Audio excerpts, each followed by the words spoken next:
Woke liberals tried to corner Piers Morgan. They walked into a trap instead. The debate that ended in total collapse. Piers Morgan did not win this debate because he was calmer, kinder, or more polished than everyone around him. He won it because his opponents kept doing the one thing a political movement cannot afford to do in public. They proved his argument while trying to refute it. The format was built to make Morgan look outnumbered. One man stood in the middle while a rotating cast of progressive challengers tried to trap him on masculinity, woke politics, pronouns, cancel culture, trans athletes, COVID, Trump, therapy, fascism, billionaires, and free speech. Instead, the room became a live demonstration of why the word woke has become politically radioactive. The first problem was definition. The clearest pattern was not that Morgan's opponents disagreed with him. Disagreement was the point. The problem was that they often could not define the concepts they were defending without immediately narrowing, softening, or reinventing them. That happened first with masculinity. Morgan's claim was simple. Masculinity itself has never been toxic. Bad men exist, misogyny exists, violence exists, bullying exists, weakness exists, narcissism exists, but none of those things require masculinity to be treated as the disease. The opposition response repeatedly proved his point. One challenger said masculinity was not toxic, only that some men use it in toxic ways. Another argued that there are healthy and unhealthy versions of masculinity. Another accepted protection, provision, self-sacrifice, strength and principle as positive masculine traits. That is not a rebuttal of Morgan's argument. That is Morgan's argument with academic padding wrapped around it. If masculinity contains good traits and bad men misuse those traits, then the issue is not masculinity. The issue is bad conduct. Morgan's strongest line was also his simplest. Call misogyny, misogyny. Call bullying, bullying. Call abuse, abuse. Do not smear an entire male identity category because some men behave badly. Toxic masculinity became a word game. The challengers tried to escape that trap by arguing that masculinity changes across time and culture. They referenced Spartans, Athenians, samurai, poetry, commerce, and social context. It sounded intelligent, but it did not land cleanly because it dodged the central question. Morgan was not denying that cultures express masculinity differently. He was asking why the modern left has become so comfortable attaching toxic to masculinity in a way it would never attach to femininity with the same confidence. That question was never properly answered. One opponent claimed to believe in toxic femininity too, but that only exposed the weakness further. If every trait can be healthy or unhealthy depending on expression, then toxic masculinity is not a precise diagnosis. A political slogan. Morgan's win came from refusing to let the debate float into abstraction. He dragged it back to ordinary language. Are men allowed to be strong? Are they allowed to be stoic? Are they allowed to provide? Are they allowed to protect? Are they allowed to compete? The room repeatedly suggested yes, then still tried to defend a phrase that has helped make young men feel accused before they have done anything wrong. Stoicism was misrepresented as emotional rot. The Stoicism exchange was one of the most revealing parts of the debate. Morgan treated Stoicism as resilience, the ability to take a blow, stay upright, and keep moving. His opponent reframed it as emotional repression. That is a huge difference. It is also exactly the kind of switch Morgan was warning about. Nobody serious argues that men should be unable to grieve, talk, cry, seek help, or admit pain. Morgan did not argue that either. His point was that the culture has overcorrected from emotional suppression into emotional indulgence. In that context, therapy becomes less a tool for crisis and more a lifestyle, while ordinary hardship becomes something to endlessly process rather than overcome. One challenger kept demanding Morgan's solution, while interrupting him before he could finish giving one. That became unintentionally comic. Morgan's answer was not complicated. Stop conditioning children to expect applause for failure, stop turning every setback into a trauma event, and teach mental toughness before adulthood makes that lesson brutal. The opponent mocked the participation trophy argument as irrelevant. It was not. Morgan was describing a pipeline. If children are taught that losing has no consequence, disappointment feels like oppression later. If every discomfort is validated, resilience becomes underdeveloped. If every bad feeling requires therapeutic narration, ordinary life starts to look unbearable. That is not cruelty. It is preparation. Pronouns exposed the limit problem. The pronoun section should have been the easiest win for Morgan's opponents. Singular they exists in English and can be used naturally when a person's sex is unknown or unspecified. One student made that point well with the package at the door example. But that was not the real issue. The real issue was compulsion, social pressure, and the collapse of limits. Morgan kept asking the same basic question: where does self-identification stop? If someone can demand they, them, why not hot, hotter, hottest? Why not an invented identity? Why not a category that conflicts with observable reality? Why does gender get treated as infinitely elastic, while race does not? The room never gave a stable answer. Some said there were limits, but could not say where they were. Some defended pronouns as respect, then admitted they would not use Morgan's deliberately absurd pronouns in ordinary life. One therapist argued that refusing someone's chosen words showed a lack of empathy, then struggled to explain the very categories being defended. That was the contradiction Morgan wanted exposed. The issue is not whether people can be polite. Most people can. The issue is whether society should be expected to reorganize language, workplace rules, school policies, and public manners around a system its own defenders often cannot explain. The opponents kept retreating to edge cases. A repeated progressive defense was that Morgan takes rare edge cases and inflates them into a crisis. That argument sounds strong until the same side also insists those edge cases must be respected, affirmed, protected, institutionalized, and treated as proof of moral progress. You cannot say something is too marginal to criticize and important enough to enforce at the same time. That is the contradiction. When Morgan raised schools dropping the word girls, employers punishing pronoun dissent, or identity categories multiplying beyond ordinary comprehension, opponents often called these fringe examples. Yet fringe examples only become politically relevant when institutions act on them. Morgan's point was not that every progressive behaves this way. It was that the loudest faction has dragged institutions into absurdity while moderates pretend nothing serious happened. One challenger almost gave the game away. He admitted that some pronoun and identity cases are weird, extreme, or unhelpful, then accused Morgan of exaggerating them. But if the vast majority of normal people on the left also find those cases absurd, then Morgan is not the real problem. The real problem is that normal people stayed quiet while the absurd people set the rules. The fascism argument fell apart. The weakest opposition line was the attempt to argue that woke politics cannot be fascistic, because fascism is a specific historical ideology involving state power, hierarchy, ethnicity, and authoritarian control. That is academically neat, but politically evasive.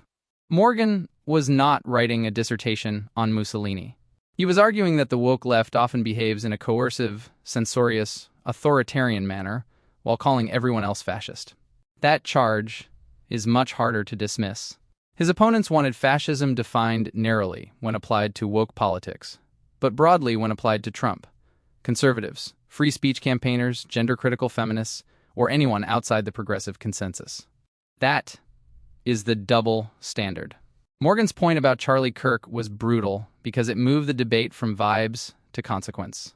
If political opponents are constantly described as fascists, Nazis, threats, and existential dangers, then some unstable people will eventually treat speech as violence and violence as resistance. That does not mean every progressive is responsible for murder. It means language has consequences, especially when moral panic becomes a political identity. The room wanted to treat fascist as harmless rhetorical excess when used by the left, but dangerous exaggeration when Morgan used it against woke culture. That is not principle. That is team sport. The election argument was Piers at his sharpest.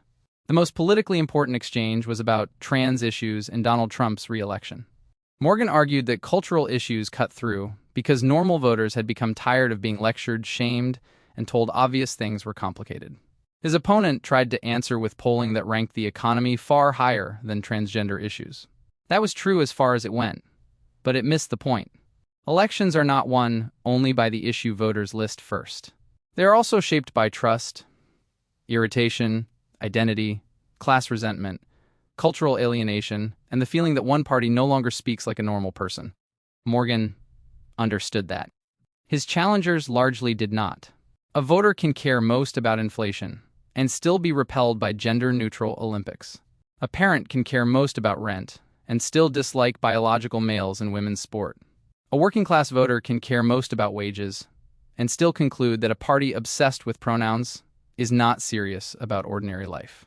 That is why Morgan's line worked. The woke left keeps saying culture war issues do not matter, while behaving as if surrendering 1 inch on them would be moral treason. The public notices the contradiction. Trans athletes remained the clearest moral test. Morgan returned repeatedly to women's sport because it is the issue where progressive language most visibly collides with material reality. The opposition tried to minimize it as rare, marginal, or less important than jobs and healthcare. But fairness does not become irrelevant because the affected group is small. That is supposedly a progressive principle. If one female athlete loses a medal, scholarship, place, record, or dream because institutions refuse to recognize male physical advantage, that matters. It matters to the athlete, her family, her competitors, and every girl watching the rules bend in real time. The opposition tried to drag the conversation into archery, edge cases, and abstract inclusion. Morgan dragged it back to swimming, boxing, track and field, and the reason women's categories exist in the first place. That is where he was strongest. Separate female sport is not a decorative tradition. It exists because biology matters. Progressives often say they believe in protecting the vulnerable. Morgan's point was that, in this case, they have redefined vulnerable to mean whoever has the newest identity claim, not whoever loses the competition. Cancel culture was dressed up as accountability. The cancel culture section followed the same pattern. Opponents insisted cancel culture was just accountability, then struggled when Morgan gave examples where the punishment looked wildly disproportionate to the offense. His own Good Morning Britain exit was the obvious one. Morgan refused to apologize for disbelieving Meghan Markle, faced a huge complaint storm, left his job, and was later vindicated by the regulator's conclusion that the program did not breach broadcasting rules. Whether someone likes Morgan or not, that is a serious free speech example. The opposition tried to narrow free speech to government arrest. That is legally tidy, but culturally useless. Free speech can be chilled by law, but it can also be chilled by mobs, employers, platforms, professional bodies, and social pressure. A person does not need to be jailed to be made an example of. Morgan's opponents kept saying private companies can fire people. Of course they can. That does not answer whether they should, whether mob pressure should dictate it, or whether society becomes more honest when people fear losing their livelihood for expressing an unfashionable view. Again, Morgan had the more human argument. The opposition had the HR manual. The billionaire class argument was the best challenge. The strongest opponent came near the end, arguing that woke politics distracts from the real enemy, economic power, billionaires, outsourcing, hollowed-out communities, unaffordable childcare, rent, wages, and ordinary people losing control of their lives. That was the best left-wing argument in the room because it was not stupid. It was serious. It was also the one Morgan treated with the most respect. But even that argument did not defeat him. It helped him. Morgan did not deny that economics matters more than pronouns. He did not deny that war, poverty, jobs, and cost of living are higher stakes issues than niche campus identity fights. His answer was stronger because it was more realistic. Societies can care about more than one thing at once. The left's mistake is believing that ordinary voters must choose between economic seriousness and cultural sanity. They do not. They want both. They want affordable lives and normal language. They want good wages and fair women's sport. They want healthcare and free speech. They want politicians who can talk about rent without pretending biology is a hate crime. That is where Morgan's position lands with force. Woke politics is not hated because every issue inside it is equally important. It is hated because it signals elite detachment, moral bullying, and contempt for common sense. The real winner was common sense. The debate's final irony was that Morgan's opponents often sounded most persuasive when they moved closer to his position. They admitted extreme progressives can be joyless. They admitted nobody should be fired over pronoun refusal. They admitted some identity claims are silly. They admitted economic issues matter more. They admitted masculinity has positive traits. They admitted woke excess exists. That is a lot of ground to concede to a man they were supposed to defeat. Morgan was not flawless. He interrupted too much, pushed some examples too hard, and sometimes turned a serious point into a punchline before it had fully landed. But the central argument survived every round. Woke politics has become a contradiction machine. It preaches tolerance while punishing dissent. It preaches inclusion while excluding women from their own categories. It preaches emotional health while making people more fragile. It preaches free expression while policing speech. It preaches equality while replacing merit with identity arithmetic. That is why Morgan won. Not because every fact he cited was beyond challenge. Not because every opponent was weak. Not because shouting woke automatically wins an argument. He won because the other side kept proving that the public backlash is not imaginary. The real lesson of the debate is not that every liberal is mad. It is that too many modern progressives have forgotten how normal people think. They hear a question and search for oppression. Morgan hears a slogan and asks what it actually means. In this room, that was enough to turn 20 opponents into 20 exhibits.